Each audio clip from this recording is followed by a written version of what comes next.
Welcome back to the Trusted Visions Weekly Podcast. I'm joined by David Perez. We are missing our beloved Deb today. She's out of the office, but wanted to continue down the path of our monthly series of building a successful recruiting enterprise in OSJ. Before I get into today's question and topic, I figured I would throw a curveball, David, because that's what I do, and that's why you love me, is we've seen some recent news of a broker-dealer just being acquired. And when that happens, and I'm not touting us as, you got to come to us, but these advisors are hounded by 100, 200, 300 recruiter calls when news like this gets announced. And I think it's, in my opinion, vital for advisors in that situation to work with a firm like Trusted Visions, because it eliminates you having to have 100 or 200 calls to figure out, hey, is this firm a good fit? Is it not a good fit? Because you got to weed through the truths and untruths of the acquisition. And a lot of recruiters are going to go down the path of, hey, we're going to offer you 40, 50, 60% transition checks just to, throw that hook out in front of you. So I wanted to just get your opinion about that, David, when it comes to a situation like this where there's so much influx. Any advice or what's your opinion on working with a firm like Trusted Visions? Absolutely. I think, Jeremy, you hit the nail on the head. It's complicated enough. As soon as you find out your broker dealer's making a change, if you haven't really looked at that plan B and you really don't have a plan B in place, it puts you under the gun. You have a very short timeline in most cases to really kind of make a decision and do the due diligence effectively. And that's very difficult because we tell advisors all the time, it takes months and months to do the appropriate due diligence, get the answers to your questions that are going to impact you, your business, and your clients. And now time is limited and you can't get that time back. So the frustrating part, as you mentioned, you'll get hundreds of calls, and every single recruiter, because we've all been there, we're going to tout, that you're going to pound that square peg into that round hole and say, yeah, we can fit every single one of your needs. We've got everything that's available for you. Let's get this thing going. The bad part is you don't have the time to really do the due diligence, get the good, bad, and the ugly to make sure whether that's really, truly a good fit.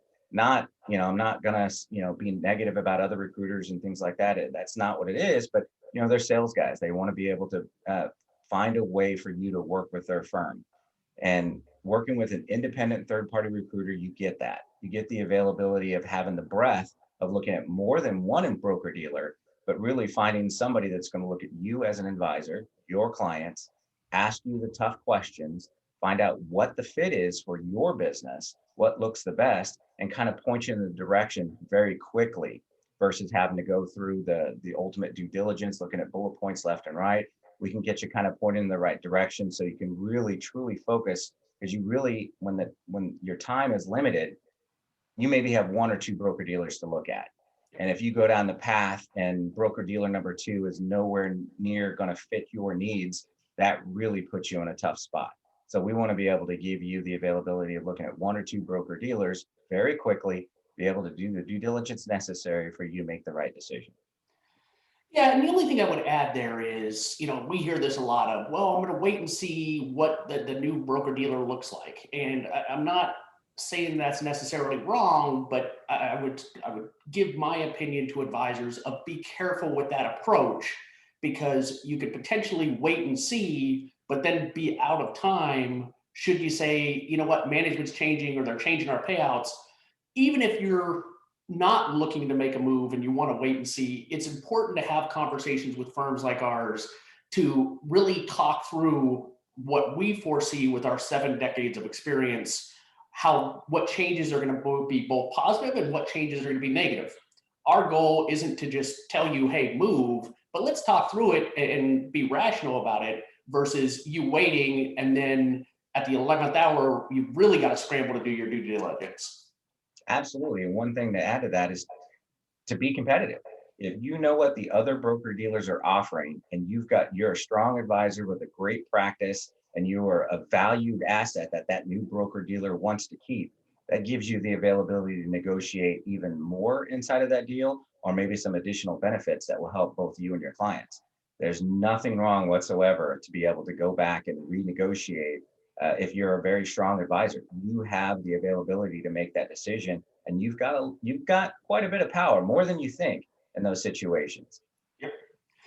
So with that, and again, I just wanted to talk about that because the news just hit earlier this week, and I think it's important for advisors and OSJs and enterprises to know. But with that, I want to continue down the path of our February topic of becoming and establishing a successful recruiting OSJ or enterprise and steps to do that. Today's topic is something that we've both seen, and I think there becomes a lot of frustration amongst OSJs and enterprises of how do you create a competitive offering, number one, and what does that include? And then secondly, how do you establish your target audience, both geographically, advisor-wise? Who are you going to target versus going after the 400,000 plus advisors? And so I'm going to kick this off from a competitive offering standpoint. And David, I appreciate any feedback and opinion you have and anything you want to add to it. But there always becomes, when an OSJ wants to recruit and be successful at it, they've got to figure out, okay, what does the cost structure look like?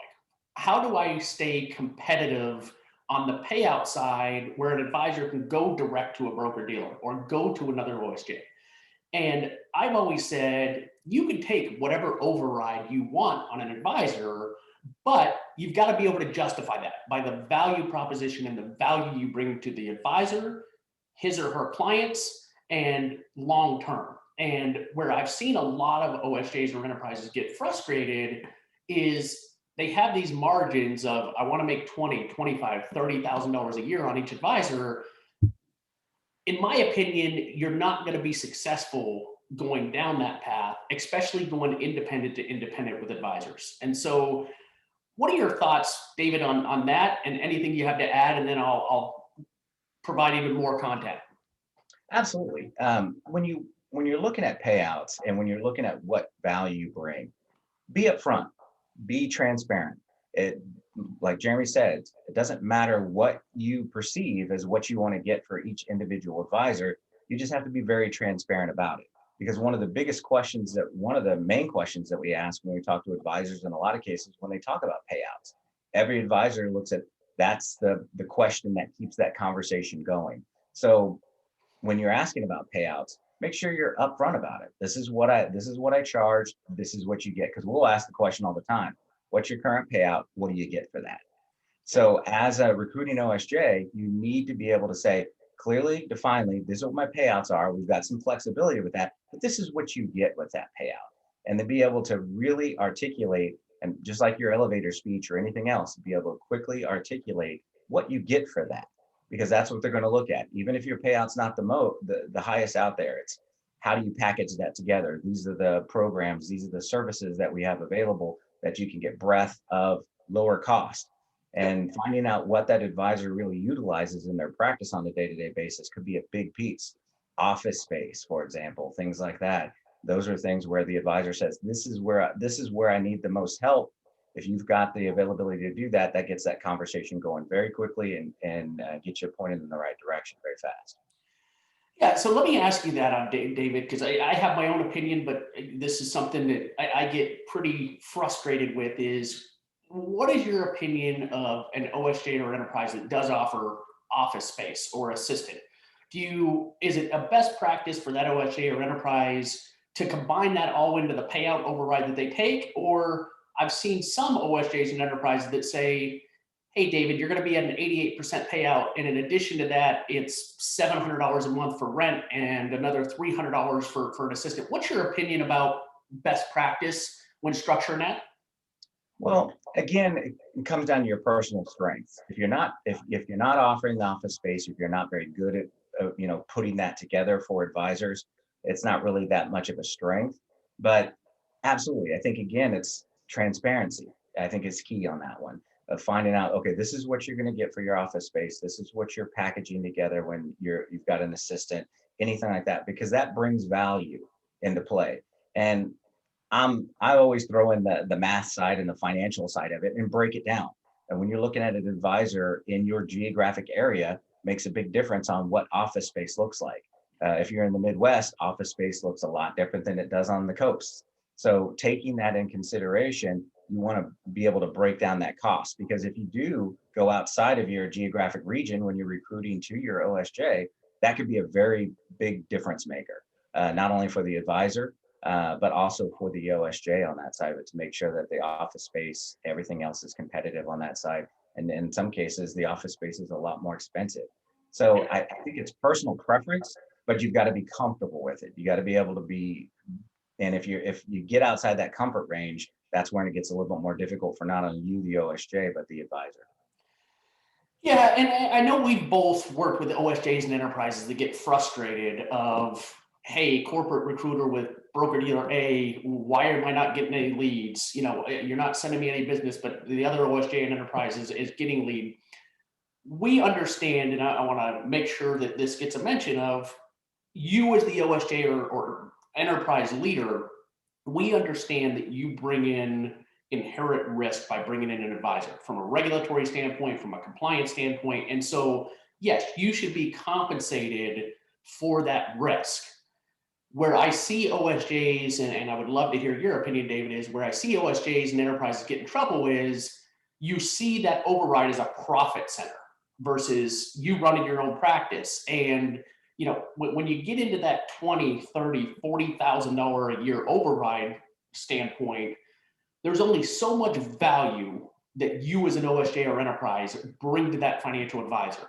And at what point does that financial advisor say, you know what, David, I've gotten to the point where the value you bring doesn't justify as I grow the cost. And so what are your thoughts, David, on what is that number? Is it, and you don't have to give me an exact, but is it, at what point does it become too far fetched to be competitive for an advisor with the override that the OSJ or enterprise is taking? Um, that's definitely a difficult one. And I think you're right. I always looked at it as kind of a sliding scale. When you look at the profitability of what the broker dealer is receiving, what the OSJ and what the advisor is, there's always a sliding scale. The more volume you do in business, there's more revenue that's being generated. So you've got to take that in consideration as an OSJ also, because you always got to find out where you're at on the scale. If you're a high producing advisor, your payouts are going to be higher because the broker dealer's making more money and the OSJ is making more money. It's being what I say, conscientious about how that is transpiring, taking a look at the numbers. If you start at a particular number, it's sitting down with as much it is recruiting advisors into your OSJ, but also making sure that the people that are currently with your OSJ are happy.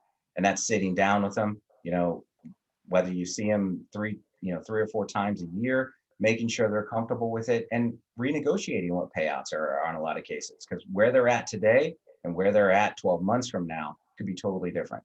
And you want to be able to take that in consideration, because you don't want an advisor, one of your good advisors, getting phone calls from people saying, hey, I can get you a payout A and you're at payout B, and this is what you get as far as a value. And now you're playing catch up, you're being defensive. And then they're going to say, well, why am I paying you, when they're starting to evaluate it? Why am I paying you that $20,000, $30,000 a year for A, which is the value proposition you're giving me? So it's being very conscientious of that and making sure that you're reviewing with your advisor where their business is at, and be upfront. Again, transparency I use a lot. If you're working with you got your own third party RIA, things like that, your outside RIA, where's your profit centers? Where are you making money? And making sure your advisor is aware of that and you guys are both making money together, because it makes more sense to keep them on board for a longer period of time than trying to make as much money as you can on them for the short 2 or 3 or 4 years they're with you. Yep. And I would say, a side of caution when you speak about transparent, my advice to OSJs and enterprises are, if you come up with a payout grid or whatever that cost structure is, don't start doing those one-off deals of, hey, Mr. Advisor, I really like you, so I'm going to give you 2 points higher than what we typically give. Because from a transparency standpoint, when you think that's going to stay amongst the two of you, that gets out amongst the rest of your advisors and it creates disloyalty and distrust. The second thing I would say, when you talk about value, don't discount what you consider as little things. And I'll give you an example of that. We work with one OSJ or enterprise that anytime the broker dealer is auditing that financial advisor or a regulator is auditing that financial advisor, that acting principal goes out to their office and sits with them to go through the audit, not to micromanage the process, but to make sure that that financial advisor is protected. It seems like a really little thing, but that is a huge deal to an advisor. And so when you're thinking about your value prop and justifying those overrides, it's important to think through and be able to clearly verbalize those little things that are really big things to financial advisors from a protection standpoint. Absolutely. I agree. I agree 100%.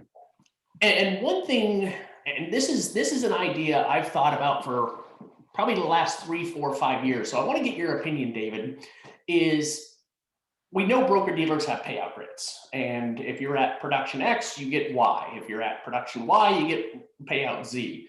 And so one thing I've always been intrigued by is, what if an OSJ or enterprise puts together a flat fee structure? And what I mean by that is, you as the OSJ or enterprise leader, you say, my cost and my risk is, let's just throw out a number of $10,000 a year per advisor. And so I'm going to charge that advisor a monthly rate as an override of whatever. I'll use 12,000 because it's easier math for me. I'm not a mathematician like you, but I'm going to charge a flat override fee of $1,000 a month to that advisor. And you're going to be at the same payouts as me as the OSJ or enterprise leader. If you're 95% across the board, you get the 95. You just pay that flat fee. And the reason I've always been attracted to the flat fee model is, quite honestly, as you grow as an advisor, you're the one putting in the hard work, blood, sweat, and tears to grow your practice. And in the payout grid structure, it makes it more difficult, or I think there's some resentment of, you're doing all the hard work and effort, but me as the enterprise leader and the broker dealer are continuing to make more and more as I grow. What's the advantage of me growing? Because that just means you're making more and the broker dealer is making more. Granted, I'm making more, but you're making more off of my coattails. So, honest opinion, what are your thoughts of a flat fee structure? I like it. I just don't see it utilized as, just like you said, there's a lot of advantages that go along with it. But in some cases, nobody's really put the pen to paper to really figure out what the cost is for that individual advisor. Because it is, we're in a complicated industry. There's a lot, as you said, there's a lot of things you've got to take into consideration: risk, the value that you're bringing. Is there, office space assistance? There's a lot of numbers that go into really finding out what the profit center is, or really what the flat rate is. But if you're comfortable with that, and that's another thing where we can help with a lot of our OSJs when they're recruiting, is trying to help them figure that number out. And I think it's very beneficial when you look at it that way, because grids, everybody knows there's a grid out there, and everybody feels like if they're at the low end of the grid, they feel like they're being cheated. If they're at the high end of the grid, they feel like they're being cheated. There's not many times where the grid actually fits you and fits your individual needs in your model. It's the same thing that we deal with as recruiters for companies, advisors. You got to have a grid out there to throw somebody in. But the bad part is, if you haven't done the math, you're just kind of throwing yourself into a mix, and hopefully it's going to be beneficial for you and everybody else. But usually it's the tail end that gets the biggest benefit, and that's usually the BD. Agreed. So let's go on to the second part of this week's podcast of, how do you define your target audience or demographic or geographics? And, I think it's important. I think it's fair to say most OSJs or enterprise leaders have pretty a lot of success and experience in the industry. And so where I see a common mistake is, they think they can be the one size fits all. Let's go after every advisor, every firm, wirehouse, independents, RIA. And that's where it gets you in trouble, because you can't really define your niche target audience. And so I think it's important for OSJs and enterprise leaders, like you said, David, to understand your strengths of do you really want to be dealing with lease negotiations and building out an office and designing it and helping them interview assistants if they're coming from the wirehouse? Because you have to have a very turnkey model to attract those wirehouse advisors. And so if that's not your strength, my suggestion would be don't go after those wirehouse advisors. And that's okay. There's still enough advisors in the pond for you to fish after. But what are your thoughts on target audience and how an OSJ or enterprise leader could define that? Ah, that's a great question. It's one that we spent, you always spend a lot of time on. It's the same thing with your clients. I always try to keep things simple. I'm a simple guy. Look back at you being an advisor. You look at the clients that you want to work with. There's a lot of advisors out there that have clients that they've taken on board, they've worked with, but they cause them more headaches. Yep. And it's more complications, a lot more phone calls, a lot more headaches that go along with it. So as an advisor, you know your strengths, you know the people that work well with you, your mythology, your investment philosophy, everything else that goes along with that.